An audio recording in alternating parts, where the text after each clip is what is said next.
Hello and welcome to the channel. My name is Annalisa and I am bringing you my July wrap-up, as well as things that I've been reading the first little part of August, because if I wait too long I'll forget what I want to say about them. Also, I'm in a strange place because I'm dog sitting again. Different dog. Will show clips of dog and cat. There's a cat here too. She doesn't really need sat, but I'm petting her anyway. This is Asha. Isn't she the fluffiest thing? You're so fluffy. So fluffy. She has the temperament of my previous tuxedo cat. Very much pet me, and now I bite you. So I'm a little wary about petting her. But she's so cute. Look at all that fluff. This is Khaleesi. Aren't you a pretty girl? Aren't you a pretty girl? Yes. You're so pretty. So the first book I want to talk about is Lush Money by Angelina M. Lopez. This one I actually read a bit longer ago than the others because I forgot to include it in previous wrap-up because it's an ebook that I read very quickly and forgot about. This was back when I was going through a reading phase, kind of looking for a bunch of Latinx romance authors to read, and Angelina Lopez was one of the ones that I found and tried their books out. And usually I'm not interested in billionaire romances, but in this case it was a woman who was a billionaire and the man was the prince of his kingdom who needed to save his kingdom with her money, and I like gender swapped tropes sometimes. I like this one quite a bit. Both of the main characters had a lot of background issues with their families that they had to work through in order to figure out how to have a healthy relationship. I like both main characters' jobs. One was an investment company that like invests in women's, the billionaire's company invests in other women's company and helps them get off the ground, and I assume like somehow makes money from that. I'm not sure how she made her first amount of money to get to invest with. The guy's job is his little kingdom that is one of the imaginary kingdoms between Spain and France, or it's like a sub kingdom of Spain or something. It's weird. It's on a mountain, and on the mountain they grow grapes and make wine, and so he is a grape grower, winemaker who like breeds new varieties of grapes to make different and better wines. And I liked that aspect, and I liked relationships he had with people back in his kingdom because he's been living in America for a while working on grapes, and to get away from his horrible family. And I also liked her found family relationships from her hometown because her family was also horrible. Actual relationship between the characters was probably the most enjoyable part. I liked that quite a lot. It was better than okay. I also meant to have a little discussion at the beginning of this video about I've been having a depressive thing since like February or March. It got combined with an anxiety thing in like April, and then in the last 2 weeks both of those have gotten extra really bad, so that's why I haven't had a video in the last 2 weeks. I haven't had the energy to even really put thought into my special interests, so I've also been watching booktube less. So if you see me in your comment section less, that's why, because I have to like engage my brain to engage with booktube content. So a lot of what I've been watching is very brainless rewatches of old series, mostly last week. I've mostly been watching Tom Scott because that, for some reason, listening to him talk relaxes me a lot and does not make me turn on my brain. So that's what's been going on lately. And I was reminded to bring it up because I feel like I'm talking really slowly and I'm having a hard time putting my thoughts together. Part of the reason for that is this was a particularly meh book that I had a bunch of wishy-washy feelings about. I am also just a little out of it. I fully like had a dissociated most of yesterday, which I hardly ever do. But that's the thing that happened. I couldn't concentrate on reality very well at all. Also, the thing that I told you back in like March or April, or maybe June, March, April, June, I would have been in April or March, that I got stressed about, that I thought I would be able to tell you about sooner than later, finally got finalized, which is that my parents bought the house that my mom had partially inherited from her parents when they died. My grandma died about 9 months ago, which was a year and a half after my grandpa died, and they left their house and some money that they had because my grandpa got tipped over by a lady in a parking lot and sued her and got a bunch of money. Not like a bunch of money, but enough to pay off their house.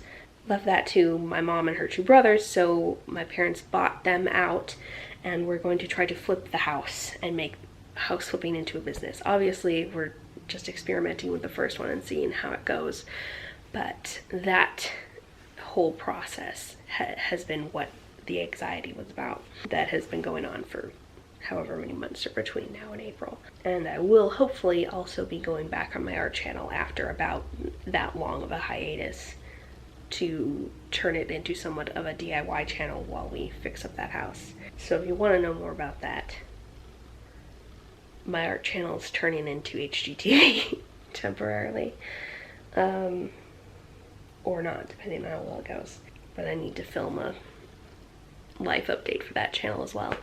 But yeah, if I'm talking real slowly or badly for the rest of this video, it's because I'm loopy with depression and anxiety. They work against each other really well. When I have a coping mechanism for one, it tends to shoot me right over into the other. It's great. So more recently I read Brazen and the Beast, and I heard of this from a Twitter thread that was recommending romances with fat rep, and if a romance comes vetted and has something I'm interested in, it might be worth picking up. I was in a romance mood, and this has some Beauty and the Beast retelling bits, very different bits from what people usually pick to do a retelling with. It's by Sarah McLean, and it's the second in a series called The Bare Knuckle Bastards. Oh yeah, the bits of Beauty and the Beast that it picks are not my favorite bits, but I didn't really expect them to be from the description of the novel, so I wasn't disappointed at all.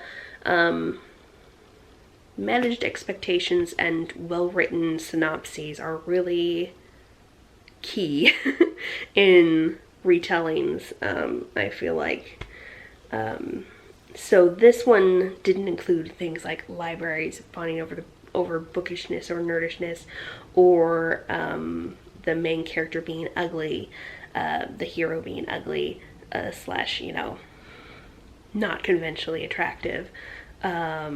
Also no magic curses. The part that it did have was that the family of the heroine stole something from the Beast character, much like the whole Rose thing, and so part of her being around the Beast was her figuring out how to pay off this debt. So that was interesting that was actually in there.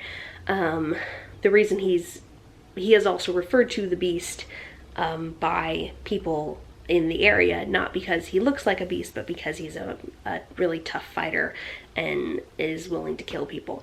Doesn't really actually do that ever in the book, which is the thing about a lot of romance heroes will be called something like Devil or Beast, or I bring up Devil because that's another character in this series, the brother of Beast, and it's also the nickname of a couple of characters in the romance series that I read all the time. What's it called? The one with the Ravenels and the other people.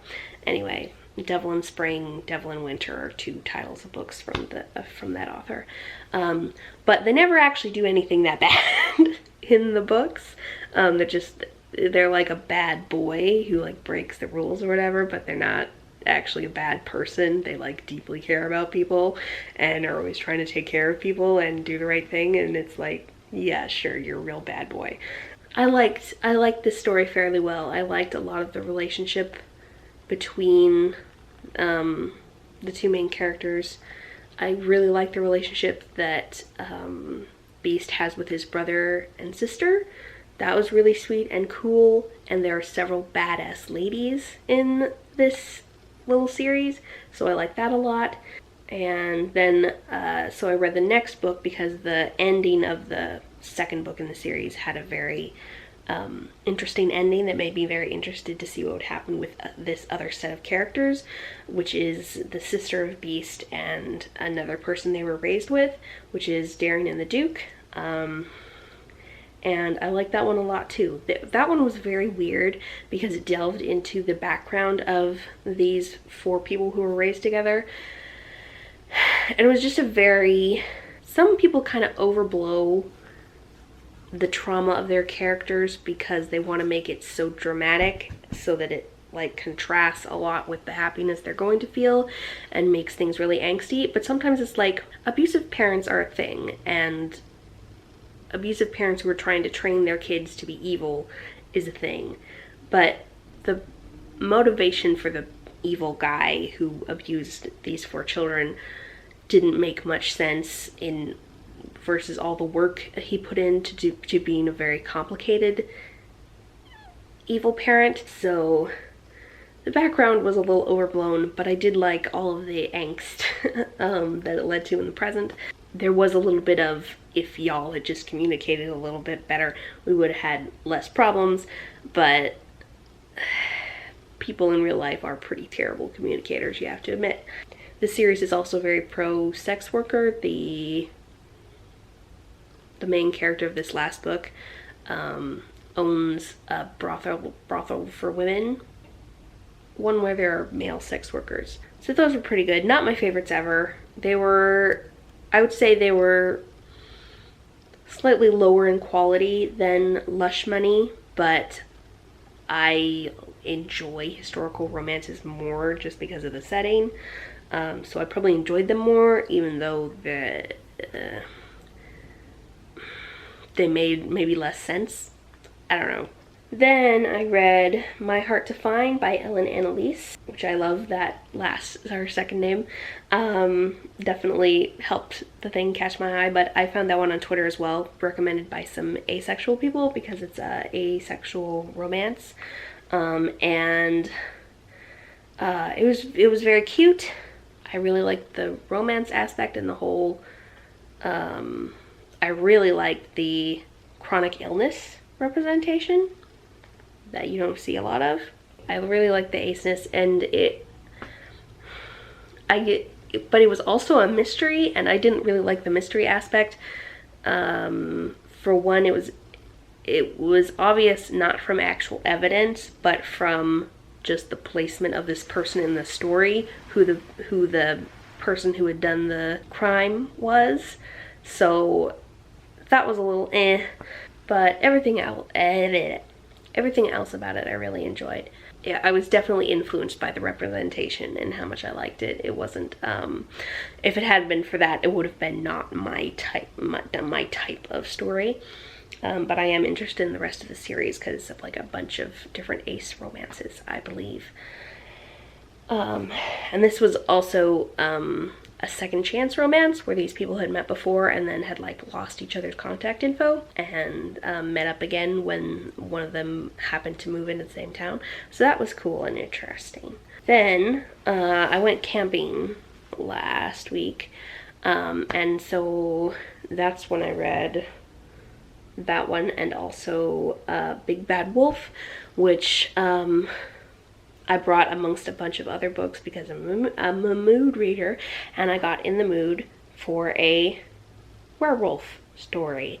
I found this one just because I was bee-booping around my library's website and for some reason had like wolf or something in the search bar, and this came up, and I was like, that looks like a werewolf romance. I'll try it out, or werewolf story, because I'm trying to like ease my way into paranormal genre. Unfortunately, it was everything that you would expect from a regular old standard werewolf romance.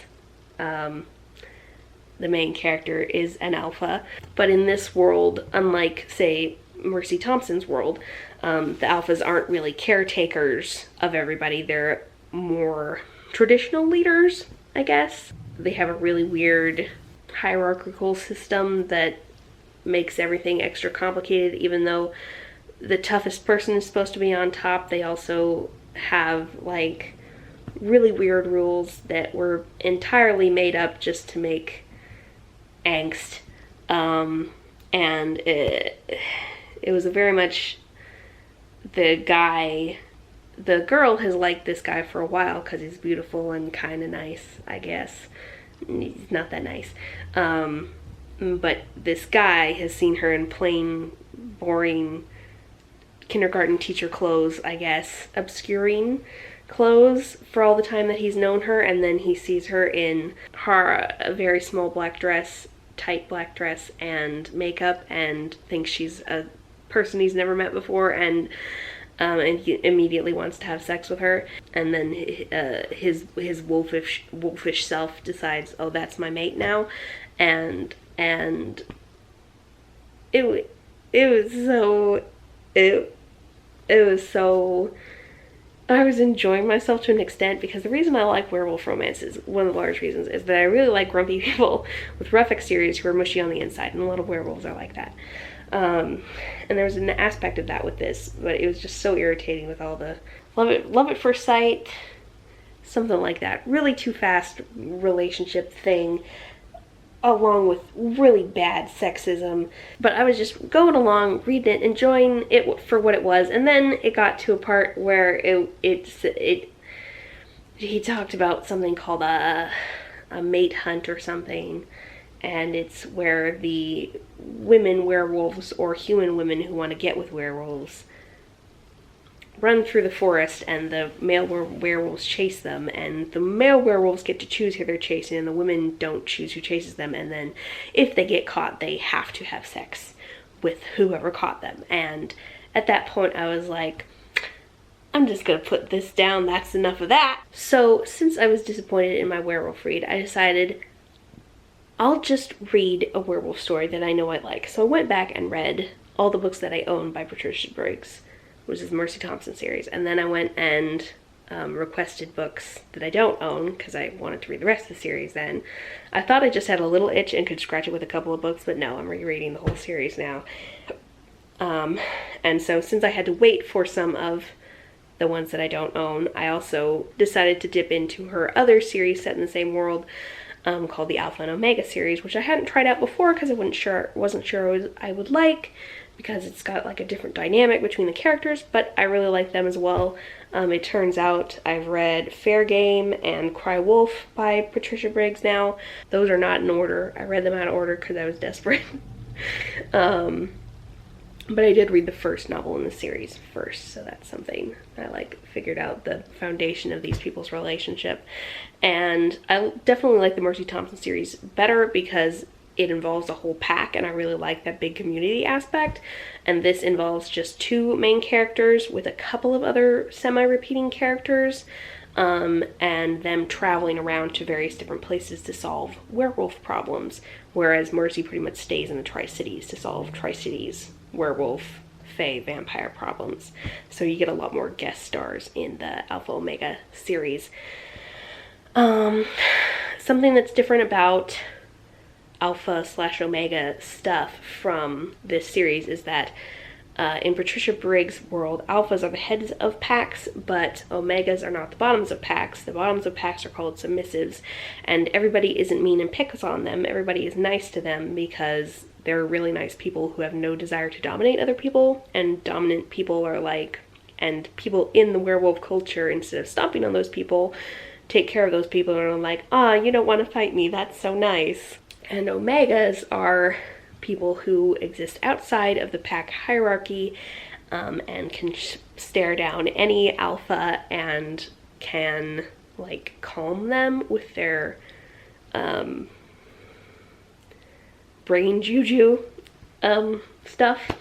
So they're a very stabilizing force and help upset wolves calm down and deal with their issues. So that's very cool and fun, and it also gives me more insight into the entire world of Mercy Thompson, because they travel around and some of it happens around the same time as stuff in the Mercy Thompson books. They're like going alongside each other. So stuff that I remember being mentioned in the other books, I'm now finding out what actually happened around that story in these Alpha and Omega books, and that's really interesting. And also lets me get to know some side characters who show up in Mercy's books a lot better, because they have like whole books about them, more involving them in the Alpha Omega series, so that's really helpful. And yeah, I just really like the way that Patricia Briggs writes characters and relationships. They're really cool, and the world building is nice. Then I read 3 more Lumberjanes comics. Really like those. They're adorable. And I also read Jurassic Park for our book club this last month and hated it. It's so slow and so snooty with the whole math thing. I don't even understand the existence of the math character. Like, why did they hire him to consult about this stupid dinosaur park? I've never watched the movies. I want to now, because I want to see how different they are from the book, because no teenager would enjoy this book. It was horrifically slow. Spent way too much time on the science for a hokey science book. Like, if you're going to do science fiction, you have to make it either really accurate and then add some weird stuff that we can't prove or disprove, which I recognize this is in the 90s, so there's more stuff that we can prove than we could before. But still, you have to either make it fit in with current science and just make stuff up on top of that, or just not consult real science at all and make it real weird, like Star Trek usually does. They don't come anywhere close to real science, ever. But they also don't spend too much time on it. They do a few lines, and then the rest is about a cool concept and characters and interesting plot. They don't spend much time. They just say a couple of lines to make it sound science-y. This guy spent hundreds of pages on hokey science, and it was like, I don't give a single care. I don't give a single care about this. Give me the stinking dinosaurs chasing people around. Once we got to the dinosaurs chasing people around, which is about 200 pages of a 470 or so page book, that was a lot more interesting, but I still only liked 2 or 3 out of 8 to 10 characters, and I read for the characters, so I also don't give much of a care about dinosaurs, which is why I haven't watched Jurassic Park. So, like, if they'd have been dragons, I would have liked it a lot more. I don't really like reading about the consequences of people's hubris. I see enough of that in real life. I don't care to read it in fiction. You don't even have to be hyperbolic to make a horrific story out of what happens from humans' hubris, specifically white men's hubris. Anyway, I'm currently now continuing to read the Mercy Thompson series. It's making me very happy, as far as I'm happy while I'm reading it, and then as soon as I'm not reading it, I'm back to my depressive episode thing. I'm kind of using it as a coping mechanism, but it's probably not helping with the whole dissociation thing. You gotta do what you gotta do, and what you gotta do is read about werewolves for several hours a day, like 5 or 6. That's just what you gotta do. That's what I've been reading lately. Thank you so much for watching. I really appreciate the book community, even when my brain isn't working. It's really nice that y'all will still be there when I am back in thinking form, thinking shape. Leave a dog or a cat like the ones I'm babysitting, in the comments if you would like. And I will see you in the next video. Bye! Oh, you're just so ridiculously cute. Yeah. She actually is a bit of a chunker underneath all the fluff, but there's also a lot of fluff. Yes. So much fluff. Yes.